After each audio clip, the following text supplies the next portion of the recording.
I've always known my purpose and I've always stuck to that purpose. So I never got upset about timing. It was just always about, am I doing what I'm supposed to do? Am I doing what I said I was going to do? And the answer was always yes.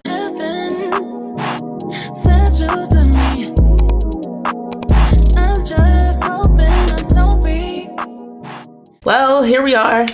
Another day, another video that I did not plan, but in my defense, it is 12:50 p.m. and if you saw my last video, then you know that this is an accomplishment for me because lately I have not started filming until like an hour before it's time to pick my son up from school. So I'm doing good time today, whether I planned the video or not. But definitely forgot to do the intro. So hey girl, if you're not new here, my name is Trinity. I do a lot of content on self-development, personal development, basically just helping you to become your best self, your highest self. So make sure you subscribe, especially if you love content like that, because all the girls love it here and that's my specialty. Today, we're just gonna chat a little bit about just life. Like navigating through life, especially if you're in your 20s like me. Try not to compare your life to others, really trying to romanticize your life, the changes you go through as you get older. Those are just a few things that I can think of right now, but just watch the video if you're interested in anything that I just said. For those of you who don't know, I turned 28 in April and I don't feel like I have my life together. I do feel like I'm on a path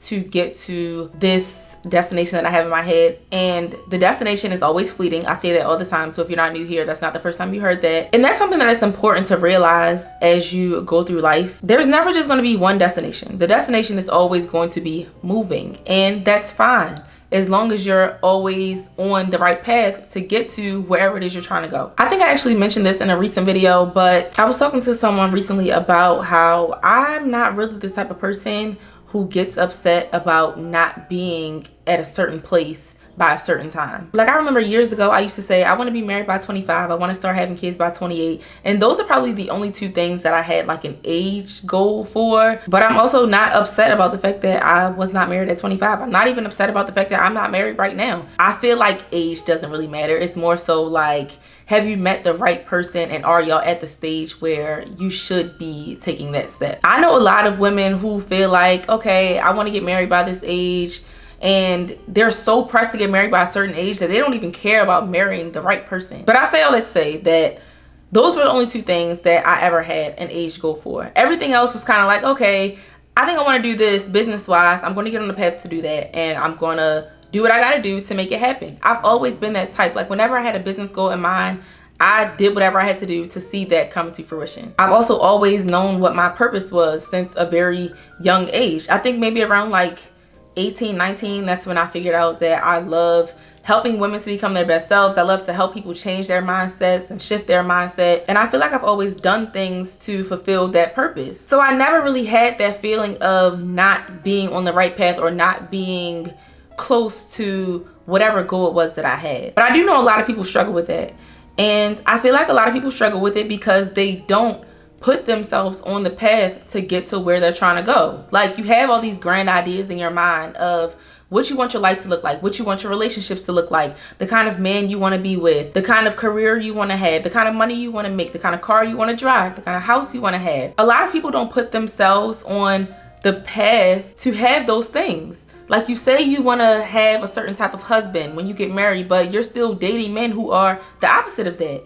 You say that you want to drive a really nice car. You're not putting money aside. You're not getting into business ventures that will allow you to make that amount of money. You probably don't even know how much money you need to make to be able to afford that car or that house. A lot of people don't hang out with people who can really challenge them and help them to shift their mindset in whatever aspect of life. And the more you do those things, the more you'll feel somewhat fulfilled in life. There's no way you're going to be fulfilled if you have all these ideas, all these dreams, all these goals, and you're not doing anything to work towards them. You can dream all day long, you can wish all day long, you can hope all day long, but what are you doing to make those things happen? What are you doing to create that life that you want? And I know there's probably someone who's watching this who's thinking, I don't even really know what I want.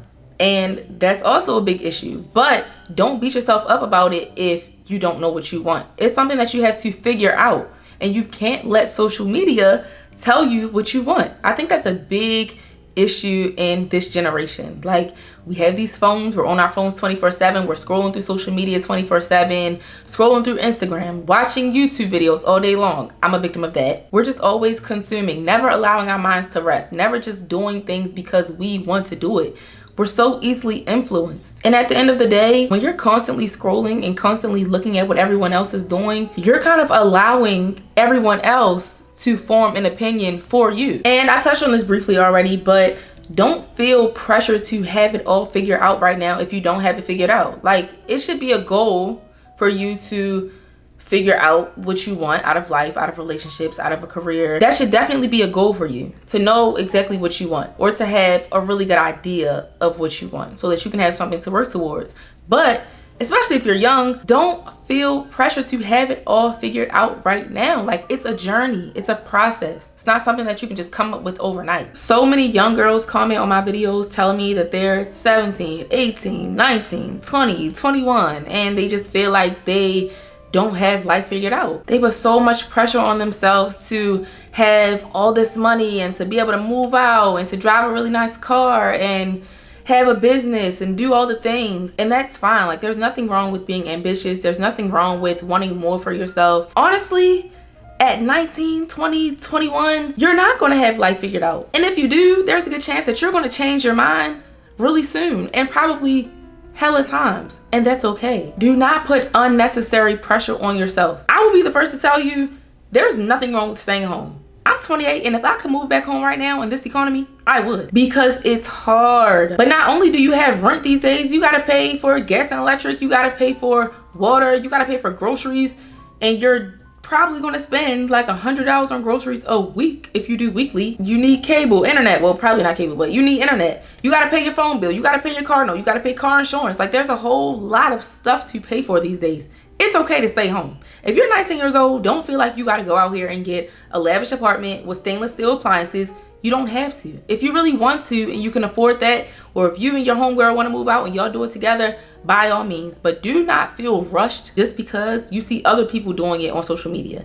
Just because you see a YouTuber who may be your age, she might be 18, 19, and she lives in a high-rise apartment and has all these nice things. I was just talking to my friend the other day about how it seems like now, and correct me if I'm wrong, like, this could have always been a thing, but I'm really noticing now that there doesn't seem to really be a gap between the younger generation and my generation.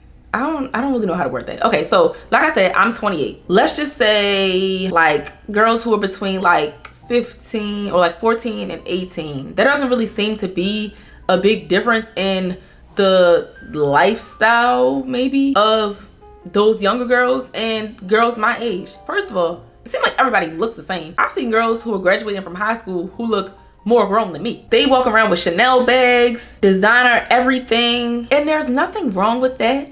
Do not get me wrong, there's nothing wrong with that at all. But it just seems like there's no like gap at all. We all kind of get the same things. Like, they want the same thing out of relationships that we want as almost 30-year-old women. These high school girls want their boyfriend to buy them Chanel. They want their boyfriend to take them on these expensive trips out the country. They want their boyfriends to take them to these 5-star restaurants every weekend for dates and pay for it and don't want no help. And I feel like it's social media. Like, I feel like, yes, we did have social media at that age, but I remember there was a time where it was like one age group was on this social media platform and then another age group is on this social media platform. So we weren't really in the same world, if that makes sense. Like, I remember at one point there was one age group that was on MySpace and one age group was on Facebook, and then one age group was on Facebook and the other was on Instagram. And then I remember when Instagram first came out, my age group at the time was really on Snapchat, not really too worried about Instagram. That was more for people who are a little bit older than me. So we never really coexisted on social media, well, to my knowledge.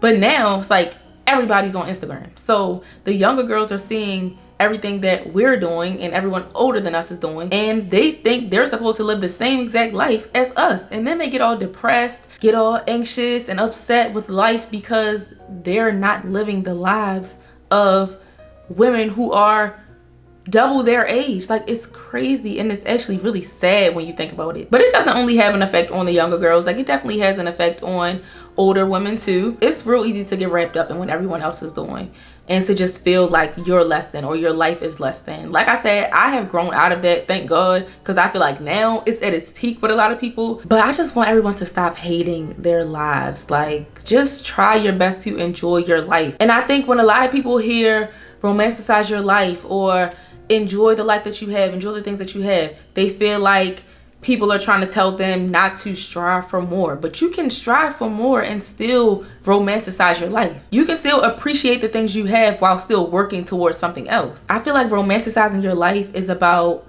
enjoying your life, enjoying what you have, enjoying the people that you have, while still striving for whatever it is that you want, but not obsessing over that destination so much that it causes you to hate where you are and what you already have. They are not mutually exclusive. Like, you can love the life you have now, appreciate the car you drive, appreciate the house you live in, appreciate your space, your apartment, no matter what it looks like. Even if it's not fully renovated with stainless steel appliances, you can still love it, make it homey, enjoy it, while still striving to live in your dream home. I have a video on my channel. I think it's called How to Romanticize Your Life. I could be wrong, and hopefully I didn't like archive that video because I remember the lighting was terrible and I looked crazy. Like, the angle was so dumb, but whatever. Hopefully it's still up so that y'all can watch it.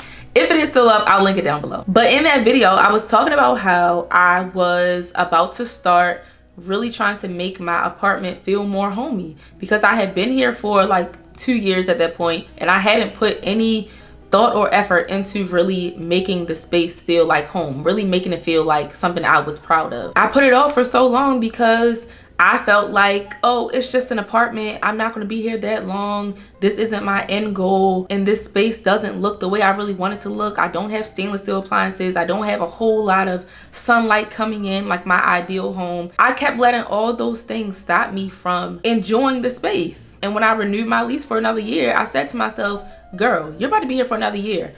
Why do you have to wait until you're in a whole new space to actually enjoy where you live? This is where you spend the most time. This is where you get your work done. This is where you take care of your child. His first few years of his life are going to be in here. So make it enjoyable for you, make it enjoyable for him. And at the end of the day, the ideas that you have for the space that you want in the future, you can take some of those ideas and bring them into this space just to make you feel a few steps closer to where you really want to be. And that's something I think a lot of people have to start doing. Like, not even just with your apartment or your home. You can do it with your car. If you are not super duper proud of the car that you drive, start taking a little bit better care of it. Get it washed on the regular like you would with a luxury car. Keep it clean. Don't be eating in there all the time. I'm talking to myself because right now I got a cake pop on the floor under my seat that I dropped the other day. Stop letting people leave trash all in your car when they're getting out. Treat it like something you love. Treat the car you have right now like the car you want to have in the future. Treat your home like the home you want to have in the future. Keep it clean, keep it tidy, buy cute little things to organize so that you can just feel better about the space. That's how you romanticize your life. Like, we really have to start loving the things that we have now, because hating your life does nothing. Why do you have to wait until you get to that point, until you get to that destination that you have in your head to really start enjoying your life? You can enjoy where you are now. Enjoying something does not mean that you don't want more. It's also okay to change what you want a few times. I think this is something that upsets a lot of people. Like, they feel like, okay, I worked towards this thing and now I'm not 100% satisfied with this, so I want to go another route. And then they get upset. That's okay. You know how many times I have pivoted in life? I have changed what I want when it comes to relationships. I've changed what I wanted when it came to the decor in my apartment. I've changed what I wanted when it came to my dream car. My career goals have changed. I remember at one point, I was perfectly fine with just being a lash tech. I was fine with the amount of money I was making. I just didn't really think that big at that time. And I felt like I was doing great for someone my age.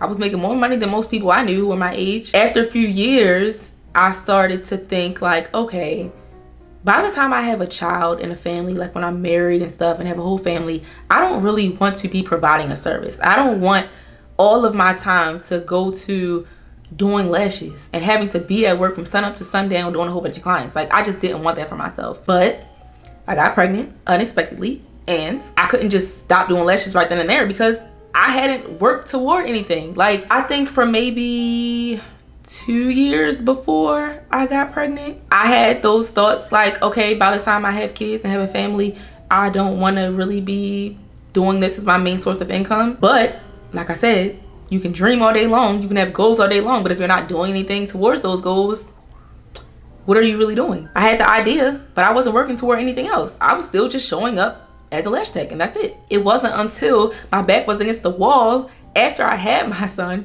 that I said, look, this cannot be my end all be all.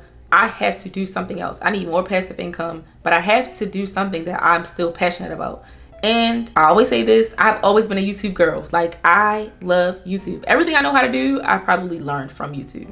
And anyone who knows me knows that I sit and watch YouTube videos all day long. That's just me. I don't really watch TV like that.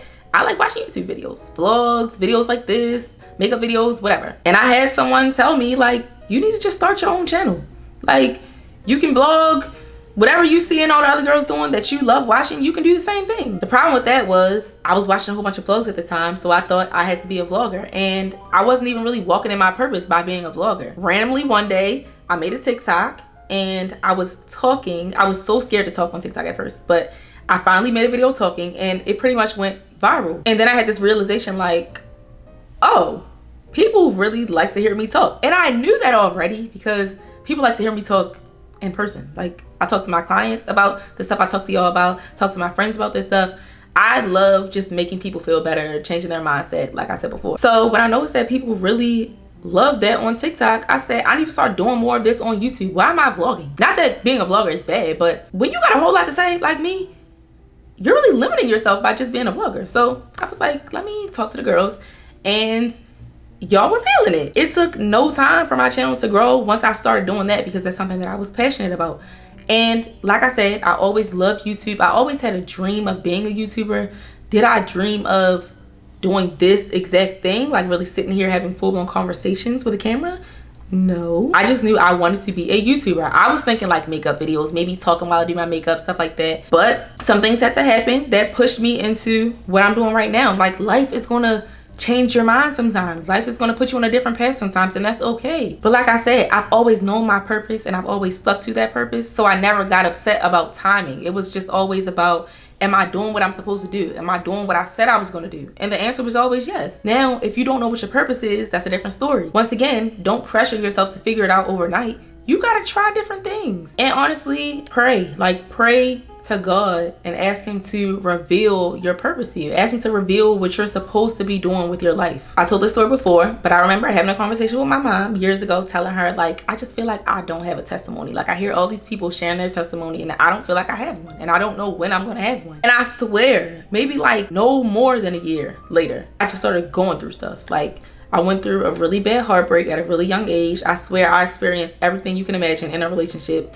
before the age of 21. I was just like at a really low place, and that's where I realized, like, okay, I gotta pull myself out of this hole. Like, the only two people who can really pull me out of this is me and God, because I can't just be praying to God every day and I'm not doing the work. So yes, me and God. And I started doing the work. I started watching a whole bunch of YouTube videos like this. I started reading books. I started praying more, really getting my relationship with God right, because many of y'all may not know, but I'm a PK. My dad's a pastor. So I grew up in church. I've been in church all my life, but I didn't always have my own personal relationship with God, because sometimes you don't really know what God can do until he has to do it for you. We grow up singing all these songs and reciting all these scriptures, but we don't really know what that stuff means until we really have to live by that, and we really have to experience those things and those feelings and see what God can do for us. But I had to go through things for me to figure out what I was supposed to do in life, and that might happen to you too. So that's why I say, you know, try new things, experience different things,